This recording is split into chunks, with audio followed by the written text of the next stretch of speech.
This is November 2009. Oh, so quite a ways. I guess While right after ago. the record came out. Yeah, after Good News came out. So it's been a lot of touring, going around the world, and just staggered releases. You know, when you come out with a record, you put it out one country, the next, and next, and you just keep following where we're back. So finally, we're back here for our live record, live from Las Vegas. Right. So when was this recorded? When were you in Vegas? Live from Las Vegas was recorded in August of 2010, and it was recorded for PBS.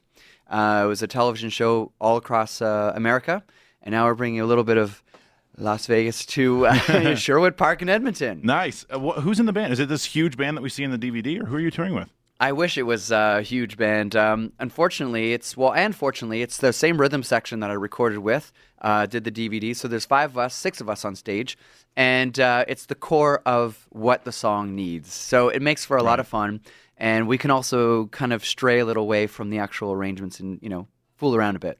There's wine tastings too. Speaking of fooling around at these concerts, so there's wine tastings. Well, that's why we're sold out, right? It's not for the music, it's for the wine. We had to find new marketing tactics. So last time we had 14 people come out. It was like, free booze. We're sold out. So I'm paired up with Wild Vines, which is, a kind of like a great kind of drink to enjoy, by the pool or, just kind of family events. And man, music and wine just seem to go well together because the more people drink, the better we sound. I mean, of course, that's what we say. But even without drinking, you guys sounded fantastic. Well, you didn't see us before. Right. Rehearsal's not so good. Yeah. You're gonna stick around and play a few more tunes for the website for us, and we'll throw them in the catalog and all that stuff. But what got you into jazz?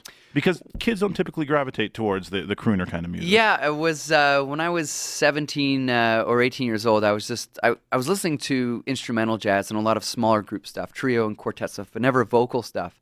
And I was listening to a lot of U2 and house and electronic music, which is what most teenagers listen to. A buddy of mine handed me off a disc of the Crooners, and it was like music I'd never heard before.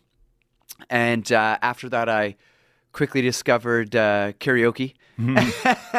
And I learned it was an amazing way to meet girls. Yes, I would think so. So quickly I went from listening to that kind of music into the crooning stuff, and 15 years later, still doing it. Wow, crazy! It's been a good journey. You mentioned U2 in there. They wrote a song for you, didn't they? Did they write a song for you, or did you take just a tune of theirs? Well, they wrote it for Frank Sinatra because they're like huge fans of Frank. Well, who is that? And I mean, Sinatra's like one of the king vocalists of all time.